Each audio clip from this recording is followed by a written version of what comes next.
Sir आप एक साथ फाइल खुला हुआ है, सारे फाइल को बंद करना है तो क्लोज और Alt F9 एक नया फाइल बना लिए। यहाँ से इसको हम कर लेते हैं फुल स्क्रीन। क्या कर लेते हैं इसको से फुल स्क्रीन। सबसे पहले हमें कुछ कमेंट लिखना। तो देखो हम लोग जब सी लैंग्वेज पढ़ रहे हैं तो इतना तो क्लियर है कि सी लैंग्वेज में जब आप कोई प्रोग्राम लिखोगे तो उसमें कुछ इंपॉर्टेंट कंपोनेंट होगा। तो अगर हम कंपोनेंट की बात करें, किसकी बात करें, component of a C program की बात हो, तो इसमें पहला नंबर किसका आता है, पहला नंबर पे कौन आता है, प्री प्रोसेसर। क्या प्री प्रोसेसर का यूज करना जरूरी है? हाँ बिल्कुल। अगर प्री प्रोसेसर का यूज हम नहीं करेंगे तो क्या हम किसी भी हेडर फाइल को इंक्लूड कर पाएंगे? नहीं कर पाएंगे। तो पहला इंपॉर्टेंट क्या है, प्री प्रोसेसर। दूसरा इंपॉर्टेंट क्या है, प्री प्रोसेसर का दो काम बताए थे ना, याद होगा, फाइल इंक्लूजन और दूसरा क्या था, मैक्रो एक्सपेंशन। ये दो काम किसका था, प्री प्रोसेसर का। नंबर 2 पे हम किसे रख सकते, नंबर 2 पे रख सकते pre processor command, pre processor command. और प्री प्रोसेसर कमांड में क्या था, दो था, कौन कौन सा था, डिफाइन था और दूसरा क्या था, इंक्लूड था। याद होगा, एक का यूज होता है हेडर फाइल को इंक्लूड करने के लिए, इंक्लूड हेडर फाइल, और दूसरे का यूज होता है मैक्रो डिफाइन करने, मैक्रो डिफाइन का यूज होता है किसके लिए, मैक्रो डिफाइन करने के लिए, और इंक्लूड का यूज होता है हेडर फाइल को इंक्लूड करने के लिए। तीसरा इंपॉर्टेंट जो कंपोनेंट है वो क्या है, हेडर फाइल। हमने हेडर फाइल बनाना भी सीखा था, हेडर फाइल। अब अगर हम हेडर फाइल की बात करें तो हेडर फाइल, आओ, हेडर फाइल क्या किसे कहेंगे हम, कलेक्शन ऑफ फंक्शन को हेडर फाइल कहते हैं। हर हेडर फाइल में मल्टीपल फंक्शंस डिफाइन किए गए हैं, हम अपने जरूरत के हिसाब से अलग अलग हेडर फाइल्स को यूज करते हैं। हम चाहे तो खुद का भी हेडर फाइल बनाएं, अब कल हमने वही सीखा था, खुद का हेडर फाइल बनाना। अब इसके आगे हम बात करें नेक्स्ट, तो नेक्स्ट इंपॉर्टेंट जो पॉइंट बनता है वो क्या बनता है, फंक्शन। और फंक्शन क्या होता है, फंक्शन होता है block of code used to perform set of operations। तो ब्लॉक ऑफ कोड जो सेट ऑफ ऑपरेशंस को परफॉर्म करता है उसी को क्या कहेंगे, फंक्शन कहेंगे। अब फंक्शन कुछ बना बनाया भी आता है, कुछ फंक्शंस को हम अपने हिसाब से बनाते भी हैं क्या। अब फंक्शन के बाद नेक्स्ट अगर हम बात करें तो नेक्स्ट हमें आना चाहिए फंक्शन के बाद वेरिएबल। क्या, वेरिएबल। अब जब वेरिएबल बनाओगे तो वेरिएबल क्यों बनाते हैं, तो मान लो मुझे पानी रखना है तो पानी के लिए हमने एक कंटेनर यूज किया है, बोतल। अगर लैपटॉप रखना है तो एज अ कंटेनर हमने इस टेबल का यूज किया है। तो कहने का मतलब ये हो गया कि अलग अलग तरह के एलिमेंट्स को कंटेन करने के लिए अलग अलग कंटेनर होता है। और वेरिएबल क्या है, कंटेनर ही तो होता है एक प्रोग्राम के अंदर जहां हम किसी वैल्यू को थोड़े समय के लिए रख सकते हैं। अब जेब में पैसा रखे हुए हो तो जेब भी आपका क्या है, वेरिएबल। तो वेरिएबल क्या होता है, टेम्पररी स्टोरेज लोकेशन होता है inside a program to store a value inside the program for the time being. कुछ समय के लिए अगर आप प्रोग्राम के अंदर किसी वैल्यू को स्टोर करना चाहते हैं तो इसके लिए किसका इस्तेमाल होता है, वेरिएबल का। वेरिएबल के बाद बात आती है किसका, डेटा टाइप का। किसका, डेटा टाइप का। अब डेटा टाइप का क्या यूज है, तो डेटा टाइप यूज होता है वेरिएबल को डिक्लेयर करने के लिए। क्या करने के लिए, to declare a variable, to declare a variable. Data type is used to specify size and type of the variable। एक वेरिएबल का जो साइज और टाइप बताता है, एक वेरिएबल का जो साइज और टाइप बताता है, उसी को क्या कहेंगे, डेटा टाइप कहते हैं। तो बिना डेटा टाइप का यूज करे हुए हम कोई वेरिएबल डिक्लेयर नहीं कर सकते। अच्छा, जब हमें ये आ जाएगा डिक्लेयर करना, तो फिर हम लोग आगे सीखेंगे कंडीशनल स्टेटमेंट। क्या सीखेंगे, कंडीशनल स्टेटमेंट। कंडीशनल स्टेटमेंट का यूज किया जाता है किसी भी तरह का डिसीजन लेने के लिए, किसी भी कंडीशंस के बेसिस पे अगर हमें कोई डिसीजन लेना हो, इसके लिए किसका इस्तेमाल होगा, कंडीशनल स्टेटमेंट का। To take a decision based on a condition, to take a decision based on a condition. तो अगर एक कंडीशन के बेसिस पे हमें कोई डिसीजन लेना हो, इसके लिए किसका इस्तेमाल होगा, कंडीशनल। कंडीशनल स्टेटमेंट भी दो होता है, कौन कौन सा, इफ एंड स्विच, है ना। These are two examples of, किसका एग्जाम्पल है ये, कंडीशनल स्टेटमेंट का ये दो एग्जाम्पल है, कौन कौन सा, इफ एंड स्विच। तो चलो, अगर मान लो कोई भी आपका सी का प्रोग्राम लिखना है, तो उसका बेसिक स्ट्रक्चर क्या होता है, void main pair of a small bracket. अब मेन क्या है, मेन एक फंक्शन है जो अपने नाम के अनुसार ही काम करता है, क्योंकि मेन की जिम्मेदारी होती है बाकी के फंक्शंस को बुलाने का, कॉल करने का। अगर हम मेन के अंदर जिस फंक्शन को लिखेंगे उसी फंक्शन का हमें आउटपुट मिलेगा, और जिस फंक्शन को मेन के बाहर लिखेंगे उसका आउटपुट हमें नहीं मिलेगा। तो एकदम ठेठ भाषा में यही समझना है कि मेन क्या करता है, मेन सारे फंक्शंस को इंटरनली कॉल करने का काम करता है। अब मेन के अंदर अभी ये प्रोग्राम हमारा कंप्लीट है, जी हाँ, लेकिन इसका कोई आउटपुट आएगा, जी नहीं। रन करते हैं, कोई आउटपुट नहीं आएगा। अब मान लो मुझे एक मैसेज प्रिंट करना है, एंटर योर नेम। क्या प्रिंट करना है मुझे, पक्का।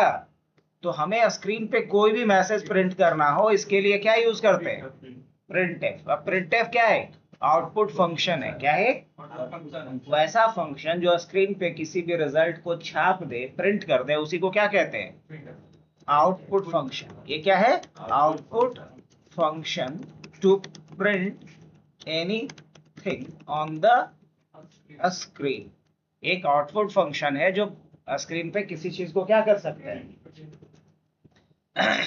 अभी प्रिंट कुछ भी प्रिंट करेगा नहीं, क्योंकि हम बोले प्रिंट। अगर हम बोलेंगे गुलशन लाओ, तो गुलशन क्या लाएगा, पूछेगा ना क्या लाना है, नहीं तो बोलेगा हम नींद में थे। तो कैसे, तो कल वाला, परसों वाला।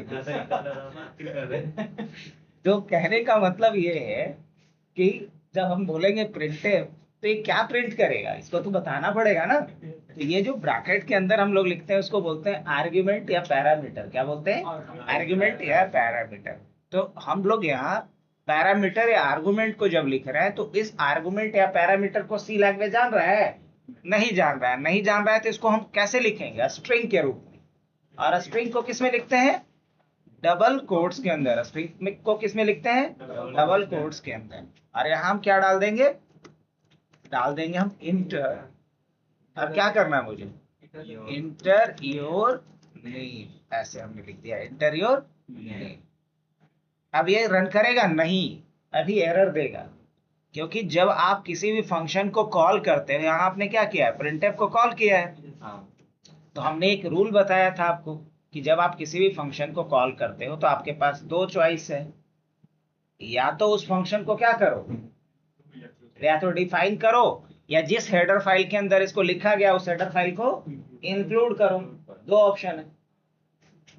तो हमें पता होना चाहिए, अगर नहीं पता तो हम यहाँ राइट क्लिक करेंगे, ये बता देगा कि किस हेडर फाइल के अंदर इसको लिखा गया है।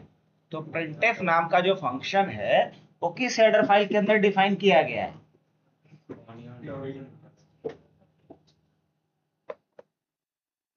दिख गया या नहीं दिखा, बताओ, दिखा ना।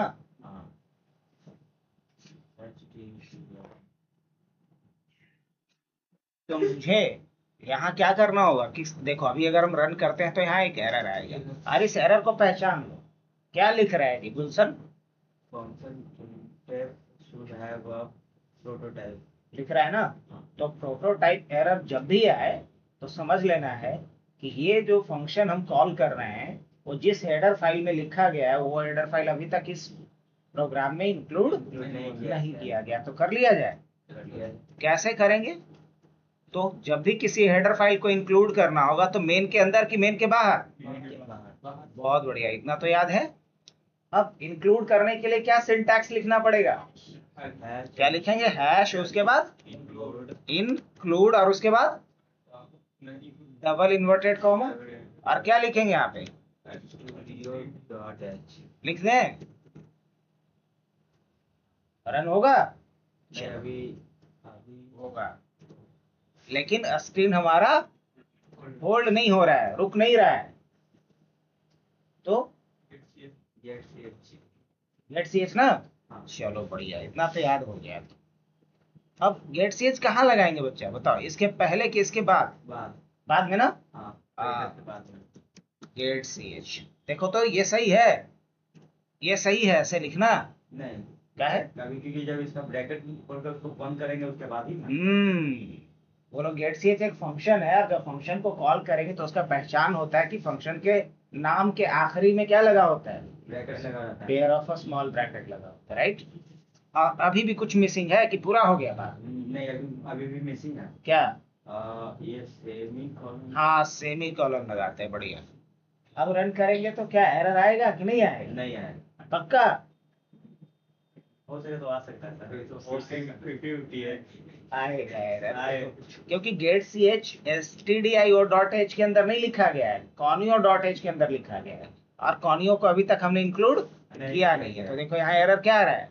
Function get C H should have a prototype. जो प्रिंटफ के लिए एरर आ रहा था उसी टाइप का एरर है, इसने ना एरर उसके लिए था। तो यहाँ क्या करेंगे? राइट क्लिक करेंगे गेट सी एच पे, तो ये दिखा दिया कि गेट सी एच किस हेडर फाइल के अंदर है, conio.h के अंदर। तो हमें कौन सा हेडर फाइल को इंक्लूड करना चाहिए? क्या लिखेंगे यहाँ पे और क्या डालेंगे यहाँ? conio.h। अब एरर आएगा जी गुलशन? नहीं आएगा, नहीं आएगा। रन करके देखें, लेकिन देख रहे हो इंटर योर नेम 3 बार आया हुआ।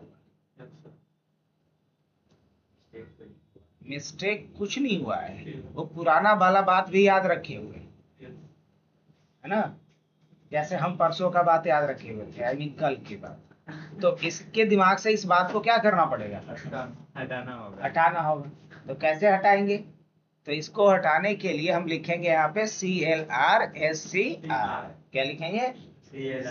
CLRSCR और पेयर ऑफ स्मॉल ब्रैकेट। ये क्या करेगा? पुरानी बात को रफा दफा करेगा, है ना, मिटा देगा। तो 3 बार रन किए थे ना, तो जितनी बार रन किए थे वो सब था कंसोल पे।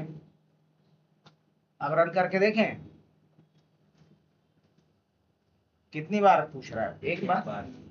अब लेकिन नाम के लिए वेट करेगा नहीं, जैसे ही कोई बटन दबाएंगे तो ये भाग जाएगा, क्योंकि ये सिर्फ आप क्या किए हो? प्रिंट किए हो। इनपुट लेने के लिए तो आपको कुछ अलग लिखना पड़ेगा। यूजर से कोई भी कैरेक्टर गेट करने के लिए आपके पास एक फंक्शन होता है, क्या नाम है उस फंक्शन का? स्कैनफ। क्या नाम है? स्कैनफ। क्या लिखेंगे अब? SCANF। और स्कैनफ को कम से कम कितना बात बताना होगा? स्कैनफ को कम से कम 2 बात बताना होगा। स्कैनफ समझ लो कि आपके घर के रामू काका हैं, उनको 2 बात बताना पड़ेगा कि कौन सा सामान रखना है और कहाँ रखना है ना। बाहर से कुछ सामान आ रहा है तो बताएंगे ना कि उसमें से कौन सा सामान कहाँ रखना है। तो इनको 2 पैरामीटर, पहला चीज बताना होगा कि किस टाइप का सामान है। तो किस टाइप का सामान है ये डबल इन्वर्टेड कॉमा में लिखोगे परसेंटेज साइन के साथ। इसको बोलते हैं फॉर्मेट स्पेसिफायर। क्या बताते हैं? ये बताता है कि किस टाइप का डेटा आप स्टोर करना चाहें। अगर हम नाम करना चाह रहे हैं तो क्या लिखेंगे? Percent S. अगर हम इंटीजर रखना चाहेंगे तो क्या करेंगे? Percent D. 3%.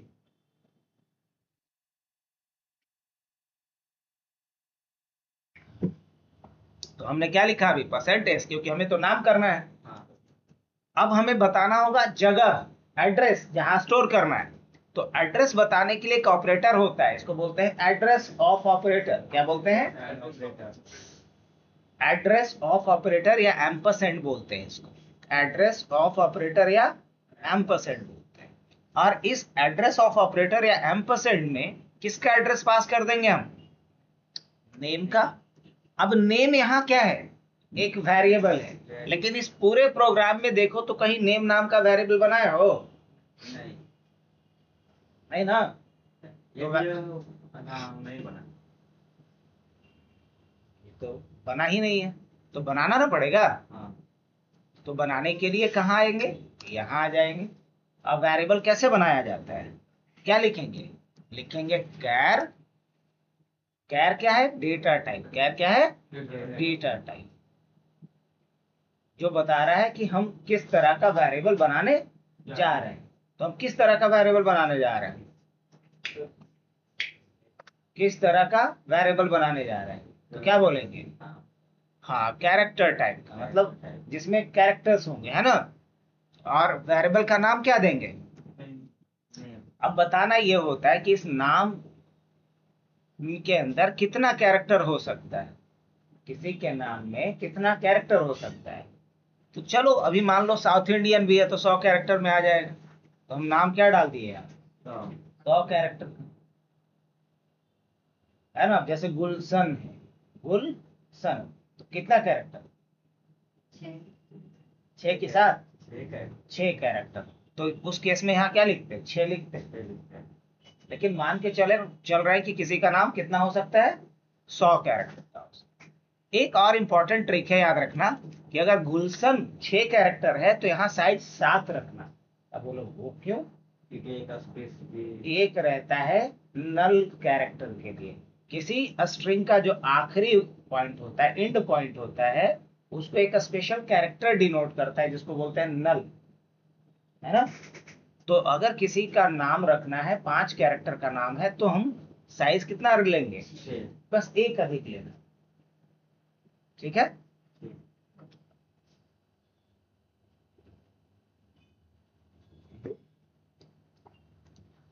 चलो इसके आगे देखें हम लोग जरा। तो नेक्स्ट क्या बनता है अपना पॉइंट? अच्छा, अब नेम इनपुट ले लेगा कि कोई एरर है? नहीं, अब कोई एरर नहीं है। रन करके देखता हूं मैं। Inter your name. नेम जैसे हमने क्या डाल दिया?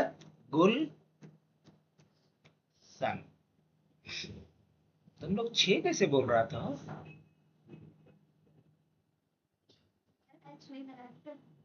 कंफ्यूज है आपको. अभी भी कंफ्यूज है। कंफ्यूज हम नहीं है. अच्छा, एस एच नहीं लगाते हो? लगाते हैं.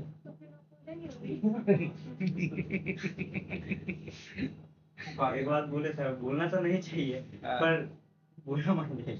क्या बोलो ना। लड़कियों का ऐसा रहता है ना कि मती फिरा देती है. वही बात है। तेरा नाम है तो उनको कर दिया. इसमें क्या मस्ती कराने वाली बात? नहीं, जैसे कि एक होता है ना कि हम उसमें बोलने जा रहे थे, इससे पहले आपको ये बोल दी, उसमें फिर हम भी फिर उसको तो अचानक बोल दिए, उसी वक्त ऐसा हो गया. हाँ, तो गड़बड़ हो गया। अब अगर इस बात को तुम समझ रहे हो कि लड़कियां मती फेर देती है, तो तुमको तो और एकदम हमेशा हाई अलर्ट में रहना है। इसीलिए तो फर्क रहते हैं हम. हाँ, तब बढ़िया। अपनी जिंदगी में कभी भी आते कि जल्दी भटके भी नहीं जाते हम. तब बढ़िया है, तो बहुत आगे तक जाएगा। चलो ये हो गया नाम इनपुट लेना। नेम इनपुट लेने के बाद मान लो गुलशन का एज भी मुझे इनपुट लेना है, तो उस केस में क्या लिखेंगे हम? इंट। और इंट के बाद क्या लेंगे हम? एज। क्या लेंगे? एज। अब एज भी क्या है गुलशन? एक वेरिएबल है। नेम भी क्या है? वेरिएबल है। लेकिन नेम किस टाइप का डेटा स्टोर करेगा? कैरेक्टर। लेकिन एज किस तरह का डेटा स्टोर करेगा? इंटीजर टाइप का। तो इसमें एज क्या है? वेरिएबल। लेकिन इंट क्या है? Data type. इंट क्या है? Data type. अब हम इसके बाद क्या करते हैं, प्रिंटफ लिखते हैं और यहां हमने क्या डाला, इंटर योर एज। कैसा एज इनपुट ले सकते हैं? हाँ बिल्कुल। अब इनपुट लेने के लिए क्या लिखेंगे आप? स्कैनफ। स्कैनफ को कितना पैरामीटर चाहिए? याद हुआ है? 2। पहला कि किस टाइप का वैल्यू, तो टाइप बताने के लिए क्या लिखेंगे? Percent D. परसेंट डी क्यों? और यहाँ परसेंट एस लिखे थे। यहाँ परसेंट एस इसलिए लिखे थे क्योंकि नेम का टाइप क्या है? स्ट्रिंग है। अच्छा, और यहाँ परसेंट डी क्यों? क्योंकि एज का टाइप क्या है? इंट है, और इंट को जो डिनोट करता है उसको कहते हैं परसेंट डी। अब यहाँ क्या बताएंगे? एम्परसेंड क्या लेंगे यहाँ पे? एज। एम्परसेंड क्या लेंगे? एज ले सकते हैं कि नहीं? ये अब उसके बाद एज भी इनपुट ले लिए। अब क्या इनपुट लेना है मुझे? प्रिंटफ, और यहां हमने डाला फिर एंटर योर एज के बाद मान लो मुझे हाइट चाहिए। किसका? गुलशन का। हर तरह का डेटा टाइप यूज हो जाएगा इसी बहाने।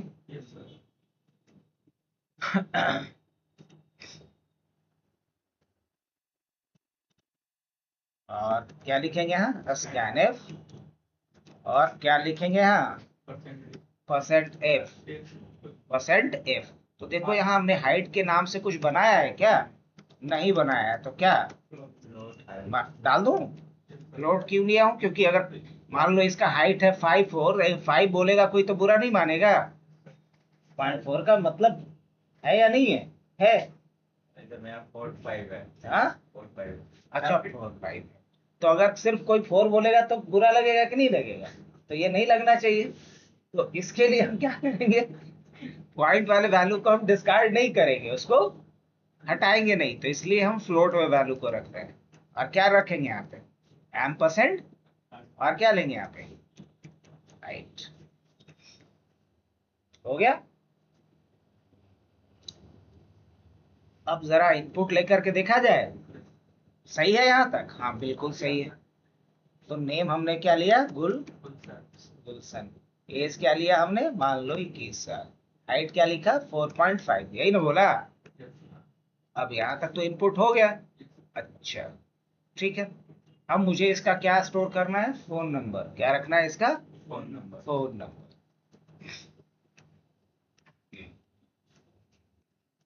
तो इसके लिए हम क्या करते हैं? डबल। और क्या लेते हैं? PHN। क्या ले लेते हैं? PHN, phone number. अब इसे स्टोर कैसे करेंगे हम? क्या लिखेंगे यहाँ पे? printf, और उसके बाद क्या डालेंगे? Inter your phone number. Inter your phone number और स्कैन एफ। और क्या डालेंगे यहाँ पे? परसेंट। हमें चाहिए लॉन्ग डबल। क्या चाहिए? Long double. और यहाँ पे हम लोग फिर क्या लिखेंगे? एम्परसेंड। क्या डालेंगे यहाँ पे? PHN। इस तरीके। तो हमने क्या कुछ इनपुट ले लिया। अब यहाँ तरीके से देखा जाए तो हमने चारों डेटा टाइप का यूज किया। Character, int, float and double. क्या? और हमने इनपुट लेना सीखा। अब हम रन करते। हम सबसे पहले क्या लेते हैं यहाँ पे? गुलशन। एज हमने लिया 22, हाइट लिया 4.5, फोन नंबर हमने ये ले लिया। हो गया। अब मान लो मुझे इसी का डिटेल प्रिंट करना है। ये तो हम इनपुट लेने वाला काम किए हैं। अगर हम बात करें कि यहाँ हमने क्या किया है, तो हम टेक इनपुट फ्रॉम यूजर, है ना? यूजर से आप क्या किए हो? इनपुट लिए हो। अब यूजर को उसका डिटेल दिखा देना है। तो क्या बोलेंगे? Show details of the person to the user. User को उस पर्सन का पूरा क्या दिखा देना है? मुझे डिटेल दिखा देना है। क्या दिखा सकते हैं? हाँ बिल्कुल। कैसे? क्या लिखना पड़ेगा बच्चा? तो डिटेल दिखाने के लिए हम लिखेंगे यहाँ पे printf। क्या लिखेंगे? printf और स्लैश n लगाएंगे और क्या डालेंगे यहाँ पे? नेम इक्वल टू, और क्या डालोगे यहाँ पे? %s। नेम किसमें है? और यहाँ नेम। अब लेकिन एक बात यहाँ पूछोगे गुलशन, इस यहाँ नाम के पहले एम्परसेंड नहीं लगाए और यहाँ क्या लगाए थे? एम्परसेंड लगाए थे। बट ऐसा क्यों? क्योंकि यहाँ हमें स्टोर करना था और यहाँ स्टोर नहीं करना है, बल्कि उसके वैल्यू को प्रिंट करना है, निकालना है। जमा करते वक्त एड्रेस बताएंगे, वहां से निकालते वक्त एड्रेस बताने की जरूरत नहीं पड़ेगी। तो यहाँ हम वैल्यू निकालना चाह रहे हैं और यहाँ हम एड्रेस बता रहे हैं। अगर वेरिएबल के नाम के पहले एम्परसेंड लग गया तो इसका मतलब वो आप एड्रेस बता रहे हो, और अगर उसके पहले एम्परसेंड नहीं लगा मतलब आप वैल्यू बता रहे हो। वेरिएबल के नाम के पहले अगर एम्परसेंड लग गया मतलब आप क्या बता रहे हो, और अगर एम्परसेंड नहीं लगा तो आप क्या बता रहे हो? याद रहेगा?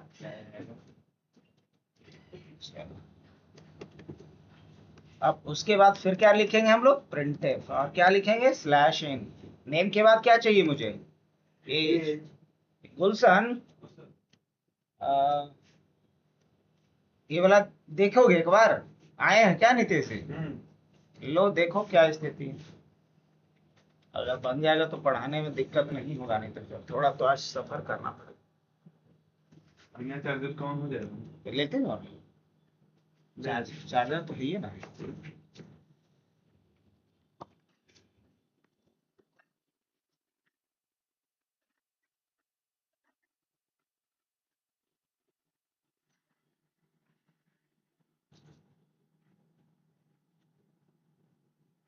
अब इसके बाद क्या प्रिंट करना है? Age equal to %d।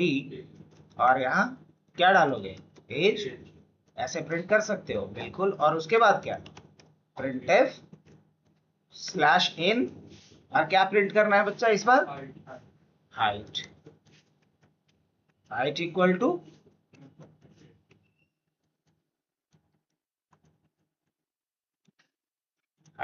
क्या डालेंगे यहाँ?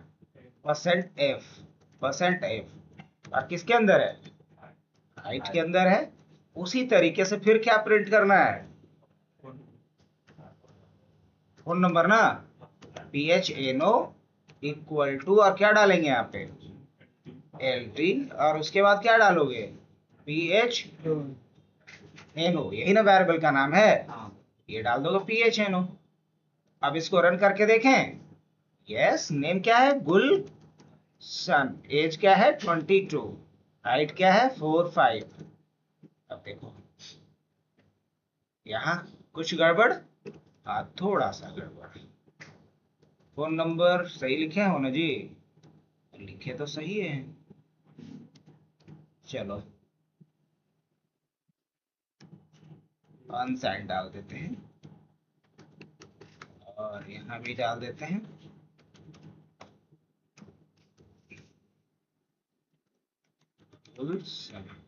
एज क्या? 4.5। फोन नंबर क्या सही आउटपुट आया? जो डिटेल डाले थे वही डिटेल दिखा रहा है ना? हाँ। तो आज के लिए इतना ही रखते हैं। आज हमने क्या सीखा बताइए? यू का मतलब होता है अनसाइंड इंटीजर। यू का मतलब होता है अनसाइंड इंटीजर, है ना? और यहाँ डी का मतलब होता है साइंड इंटीजर। दो तरह का इंटीजर होता है। अनसाइंड इंटीजर कहने का मतलब ये होता है कि जिसमें सिर्फ पॉजिटिव रेंज होगा, इसमें सिर्फ पॉजिटिव, है ना? और साइंड कहने का मतलब होता है जिसमें नेगेटिव पॉजिटिव दोनों। इसलिए लगा तो यू लगाने से रेंज हमारा बढ़ जाता है। ऐसे उसमें आ रहा था गार्बेज वैल्यू। जब गार्बेज वैल्यू आ जाए ना तो समझ लेना कि रेंज से बाहर है। क्या है? इसलिए गार्बेज। तो आज के लिए इतना ही रखें। अब देखो ये पॉइंट भूलना नहीं है गुलशन। आज हमने क्या क्या यूज किया बच्चा बताओ? Pre processor command, header file, function, variable, data type. यहाँ तक तो यूज कर लिए। कल कंडीशनल स्टेटमेंट हम लोग देखेंगे। ठीक है।